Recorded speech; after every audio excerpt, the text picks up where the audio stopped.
is Kisha Anamsale from BSN2D at the University of Rizal System Taytay. And today I want to talk to you guys about something that affects every single one of us, even if we don't always notice it. Biodiversity and the deep connection between our society, science, nature, and overall well-being. So think about this.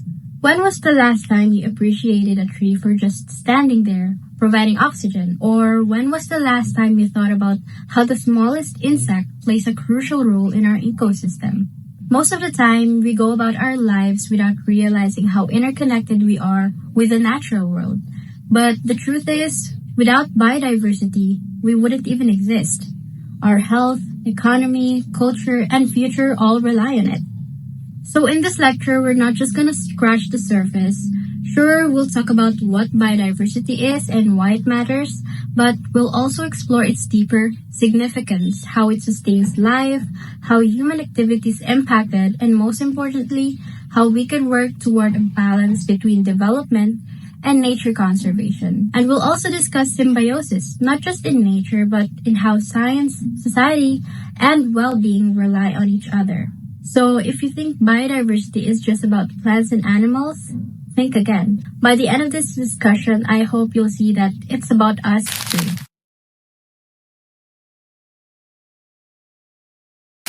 So before we dive into the complex interactions between society, science, and nature, let's take a moment to really understand what biodiversity means and why it matters so deeply to our lives. At its core, biodiversity refers to the variety of life on Earth. This includes not only the different species of plants, animals, and microorganisms, but also the genetic differences within these species and the ecosystem they form. When we talk about biodiversity, we're looking at everything from the tiniest bacteria in the soil to the giant redwoods in our forests. Every organism plays its part in the larger tapestry of life, contributing to the health and functionality of the ecosystem. Now, you might be wondering, why is it important for me to care about something as vast as global biodiversity? The answer is more personal and immediate than you might think. Biodiversity is the foundation of many systems that support human life. Consider these points. Ecosystem service. Ecosystems provide services that are absolutely essential to human survival. This includes clean air, fresh water, fertile soil, and even pollination of crops. For instance, bees and other pollinators, which might seem insignificant on their own, are critical to agriculture. Without them, many of our favorite fruits, vegetables, and nuts would disappear from our tables. Resilience against changes. A rich biodiversity means that ecosystems are more resilient to changes, such as climate fluctuations or the introduction of invasive species. The more diverse an ecosystem, the more likely it is to withstand and recover from environmental disturbances. This resilience is crucial for maintaining a stable environment that supports life, including human societies. Cultural and aesthetic value. Beyond the functional benefits, biodiversity enriches our lives in countless ways. It inspires art, literature, and music. The natural landscapes we enjoy, like forests, coral reefs, mountains, aren't just pretty scenes. They're a source of inspiration and well-being. Many cultures have deep spiritual ties to nature, and preserving biodiversity helps maintain these connections. Scientific discoveries and medicine. Many of the medicines we use today were discovered by studying plants, animals, and microorganisms. The natural world is a treasure trove of chemical compounds that have evolved over millions of years. For example, compounds from rainforest plants have led to breakthroughs in cancer treatment and other critical health issues.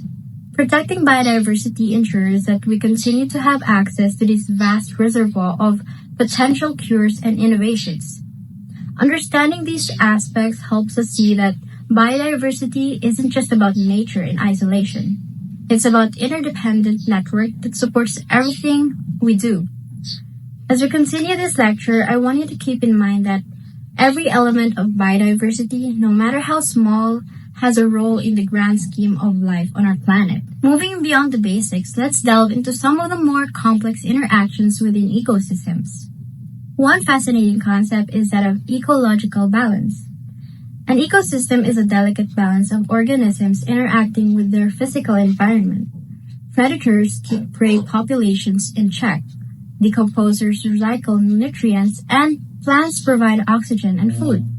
When one part of this system is disturbed, the effects can ripple throughout the entire ecosystem. For example, when a keystone species is removed, the resulting imbalance can lead to overpopulation of some species and the decline of others, ultimately destabilizing the ecosystem. This shows us that biodiversity isn't just a luxury. It's critical to the health and stability of the environments on which we depend. Another important concept is the complex web of interactions among different species. Take the example of coral reefs. These ecosystems are home to thousands of species, all interacting in intricate ways. The coral provides shelter and food for fish, which in return help keep the coral clean by grazing on algae. The loss of any one species in this network can have unforeseen consequences on the entire reef system. This interconnectedness highlights the idea of symbiosis, where organisms not only coexist but often rely on each other for survival. This brings me to a crucial point. The concept of symbiosis goes beyond nature and is a metaphor for the relationship between society and science. Just as plants and pollinators work together for mutual benefit, science and society rely on each other. Society provides scientists with the challenges and questions that drive research, while science offers innovations and insights that improve our quality of life. This reciprocal relationship is essential for tackling issues like climate change, food security, and public health. For instance, consider how scientific research has led to sustainable agricultural practices. Through years of study, scientists have developed methods to reduce pesticide use, improve soil fertility, and protect pollinators. These advances not only benefit the environment by preserving biodiversity, but also ensure that communities can have reliable food sources. This is a clear example of symbiosis at work, where science supports nature and nature in return supports human society. Let's also touch on the complexity of genetic diversity within species. It might seem like a small detail, but genetic diversity is what allows species to adapt to changing conditions. It's the reason why some plants can survive a drought while others perish. In human society, genetic diversity plays a similar role. It contributes to our resilience against diseases and helps us adapt to new challenges. When biodiversity declines, it's not just the number of species that matters, but also the richness within those species. Losing genetic diversity can make entire populations vulnerable to diseases or environmental changes, which again has a direct impact on human well-being. One fascinating area of research is conservation genetics, where scientists study the genetic variation within endangered species to help develop strategies for their survival. This field not only helps in saving species but also provides insights into how ecosystems function and maintain balance. By understanding the genetic makeup of species, we can better predict how they will respond to threats like climate change or habitat loss. As we explore these topics, it becomes clear that the study of biodiversity isn't just an academic exercise. It's a critical part of understanding how to live sustainably on this planet. The more we learn about the intricate connections within ecosystems, the better equipped we are to protect them. And when we protect nature, we are in turn protecting ourselves. So why does this matter to us on a day-to-day basis? Because the well-being of our society, our health, and our economy are all tied to the state of our natural world. Every time we take a walk in the park, enjoy a meal, or even breathe fresh air, we are directly benefiting from the biodiversity that supports these experiences.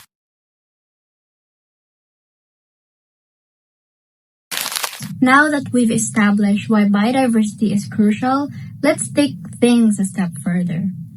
How do science and society fit into the picture? Are we separate from nature, or are we just another part of the grand ecosystem? To answer this, we need to understand something very important. Human civilization is entirely dependent on nature. Every technological advancement, every scientific breakthrough, and every aspect of our modern lifestyle has roots in the natural world. Yet at the same time, society has often treated nature as something to exploit rather than coexist with. But what if I told you that science doesn't just impact nature? It's also our best tool for protecting it.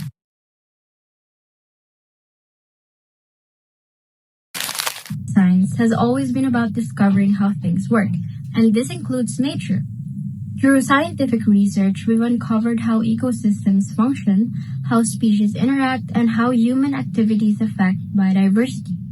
More importantly, science gives us solutions for protecting and restoring what we've lost. Some key ways science contributes to biodiversity conservation include ecology and conservation biology. Scientists study ecosystems to understand their complexity. Conservation biologists work to protect endangered species and develop strategies to restore habitats. Genetics and biotechnology. With advancements in genetics, we can preserve species through DNA sequencing, cloning, and even genetic modification to make crops more resilient. Biotechnologists are even working on reviving extinct species, something known as de-extinction. Climate science. Climate change is one of the biggest threats to biodiversity. Scientific models help predict its impact, guiding policies on carbon emissions and sustainability. Microbiology and medicine. We continue to discover new medicines from natural sources, proving that biodiversity holds secrets to treating diseases. In fact, research on coral reefs has led to cancer-fighting drugs. Sustainable engineering and urban planning. Modern science promotes eco-friendly solutions such as renewable energy, green architecture, and sustainable agriculture, all of which help reduce environmental damage. So science isn't just about knowing, it's about acting. And this is where society comes in.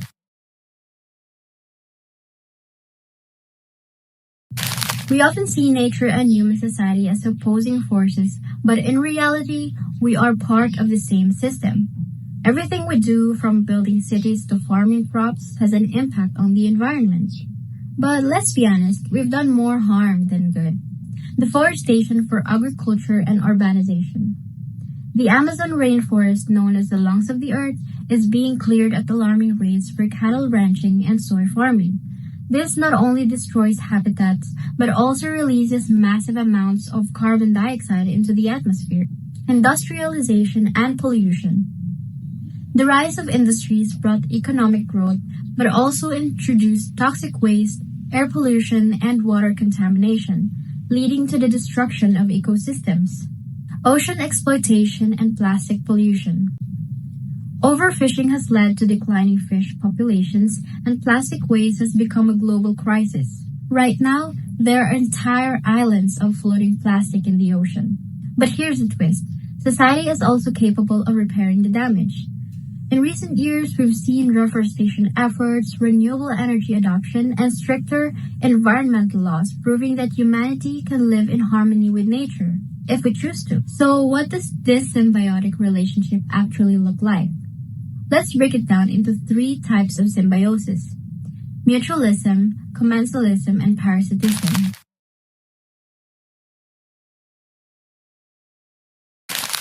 In biology, symbiosis refers to the way different species interact with each other. The same concept applies to human and nature. Mutualism, both benefit. Example in nature, bees pollinates flowers while collecting nectar for food. Both the bee and the planet benefit. Example in society is sustainable farming. Farmers plant trees alongside crops to maintain soil quality, boost biodiversity, and produce food more efficiently. Commensalism. One benefits, the other is unaffected. Example in nature is birds building nests in the trees. The tree is unaffected, but the bird gains shelter. Example in society is the ecotourism. When done correctly, tourists experience nature while bringing economic benefits to local communities without harming ecosystems. Parasitism. One benefits, the other suffers. Example in nature is a tapeworm living inside an animal's intestine, stealing nutrients and weakening its host. Example in society is a large-scale deforestation. Humans benefit economically for a short time, but forests are destroyed, species go extinct, and the climate worsens. I have a question for you. Which type of symbiosis best describes our current relationship with nature? Sadly, we're behaving more like parasites. But we don't have to. We can shift toward mutualism by making smarter science-based choices.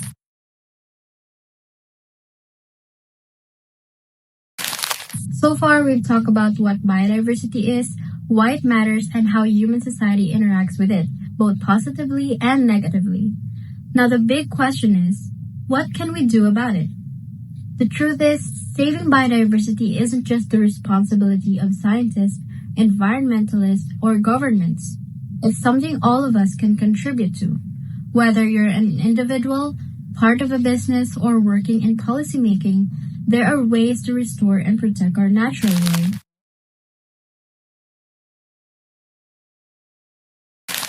People often think, I'm just one person, what difference can I make? But imagine if millions of people made the same small, sustainable choices. The impact would be huge. Here are some realistic ways individuals can contribute. Support sustainable and local products. Choose food and products that are grown or made in a way that doesn't harm the environment. Look for labels like organic, fair trade, or sustainably sourced. Reduce waste and recycle properly. Plastic pollution is a major threat to biodiversity. Reduce your use of single-use plastics, recycle properly, and dispose of waste responsibly. Eat less meat or choose sustainably sourced meat. The meat industry is one of the largest contributors to deforestation and carbon emissions. Even cutting down meat consumption a few times a week can make a big difference. Use eco-friendly transportation. Walking, biking, or using public transportation reduces pollution and carbon emissions. If you drive, consider carpooling or choosing fuel-efficient vehicles. Protect local wildlife and green spaces. If you have a garden, plant native species to support local pollinators like bees and butterflies.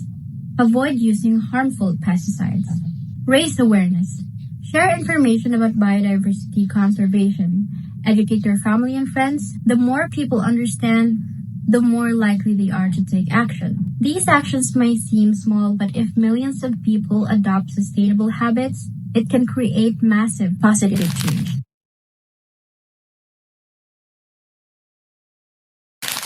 While individuals play a crucial role, businesses have an even greater impact.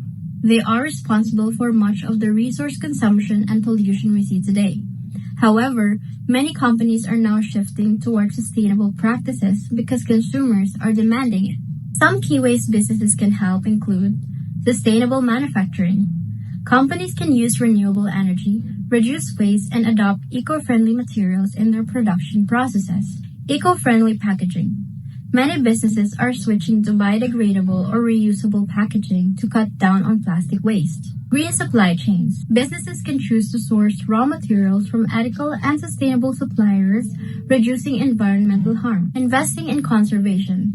Some companies are funding reforestation projects, marine conservation efforts, and wildlife protection as part of their corporate responsibility programs. Promoting sustainable lifestyles. Brands can use their influence to encourage consumers to make eco-friendly choices by offering sustainable products. If more businesses prioritize sustainability, we can reduce our environmental impact without compromising economic growth.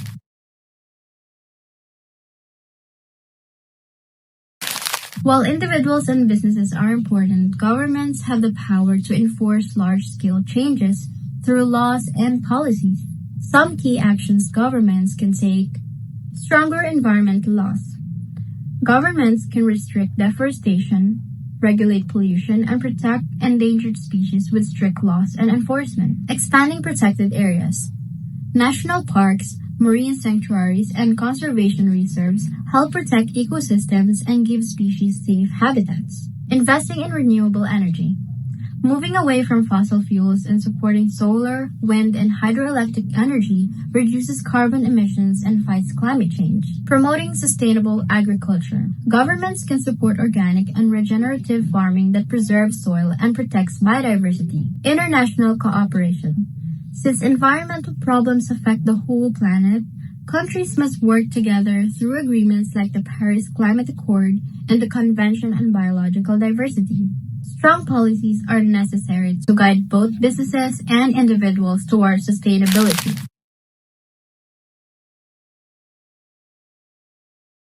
Science and technology aren't just about discovering problems, they also provide solutions.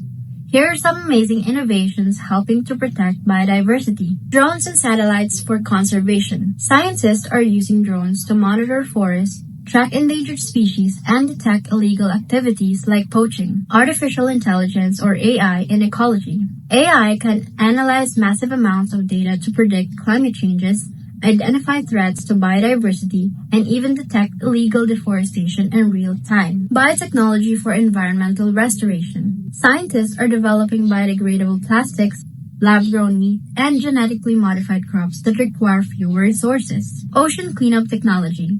Devices like the Ocean Cleanup Project's plastic catching systems are removing tons of plastic from our oceans.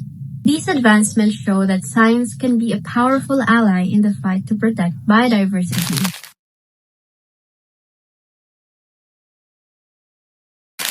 So far, we've talked about the importance of biodiversity, how human society interacts with nature, and the solutions we can take to protect it. But now, let's consider the darker side of this issue. What happens if we fail? Biodiversity loss isn't just an environmental issue. It's a human survival issue. When we destroy ecosystems and wipe out species, we set off a chain reaction of consequences that affect our food, health, economy, and future generations. Let's break it down.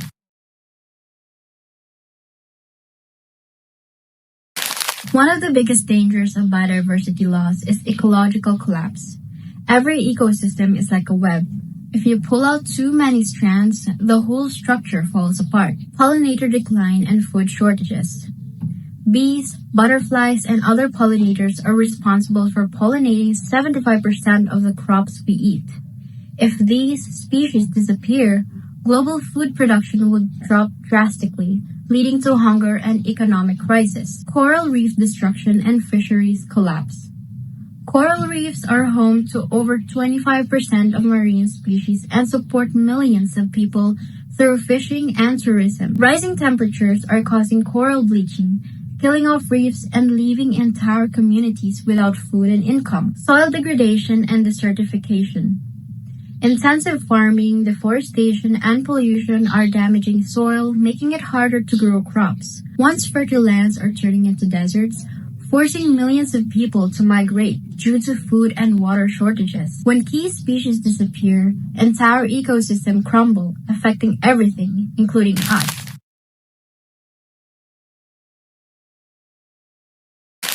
Biodiversity isn't just about preserving pretty landscapes.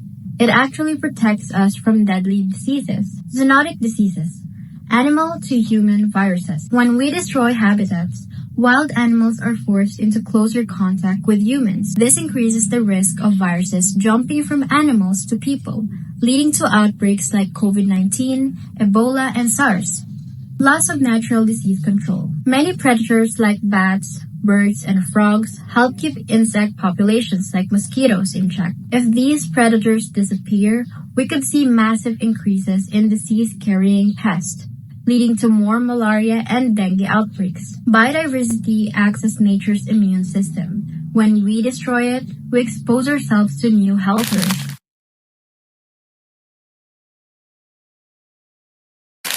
Biodiversity loss isn't just an ecological disaster. It's an economic disaster too. Many industries depend directly on nature, and without it, entire economies can collapse. Agricultural losses. Without biodiversity, crop production falls, prices rise, and food shortages spread. Fisheries decline. Overfishing and coral reef destruction mean that millions of fishermen lose their livelihood. Tourism disasters.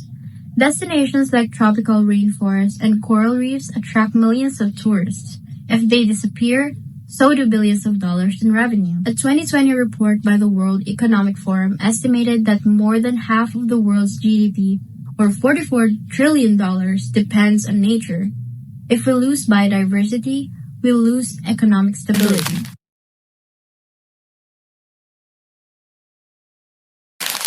Beyond science, economics, and health, there's a deeper question we must ask. What does our treatment of nature say about us as a species? Are we caretakers of the earth or destroyers? Do we see ourselves as part of nature or above it? And what kind of world do we want to leave for future generations? Some people argue that humans have a moral responsibility to protect biodiversity because we are the only species with the power to understand and prevent extinction. And many indigenous cultures see nature as sacred, teaching us that humans and the environment must exist in balance, and every life form has intrinsic value. Species don't exist for our benefit alone. At the end of the day, our actions today will determine whether future generations inherit a thriving planet or a broken one. We've covered a lot in this lecture, from the importance of biodiversity, the role of science and society, the consequences of biodiversity loss, and the solutions we can implement. But now, let's bring everything together and ask one final question. What kind of future do we want? The choices we make today will determine whether we continue down a path of destruction or embrace a new way of living, one that is in harmony with nature. Picture this: cities that blend with nature, with green spaces, vertical forests, and clean air. A world powered by renewable energy where fossil fuels are a thing of the past. A planet where endangered species thrive because we've restored their habitats. And a society where science, business, and government work together, ensuring that economic growth doesn't come at the cost of nature. This is not a fantasy. It's a reality that we can build if we choose to act now. The solutions exist. We know what needs to be done, and the only thing left is our will to change. As individuals, we may not have the power of governments or corporations, but we do have influence. Every decision we make, what we eat, what we buy, how we live, contributes to the bigger picture. So ask yourself, how can I live more sustainably? How can I support businesses that prioritize biodiversity? And how can I raise awareness and educate others? No action is too small, because when millions of people make small changes, it leads to a global transformation. We are at a turning point in history. If we continue on our current path, the consequences will be severe. But if we take responsibility and work together, we can restore the balance between humanity and nature. Science has given us the knowledge, technology has given us the tools, and now we must have the courage to act. The future is not written yet. It is up to us to decide what comes next. So let's choose wisely. Let's choose life, diversity, and sustainability. Because a world where biodiversity thrives is a world where we all thrive.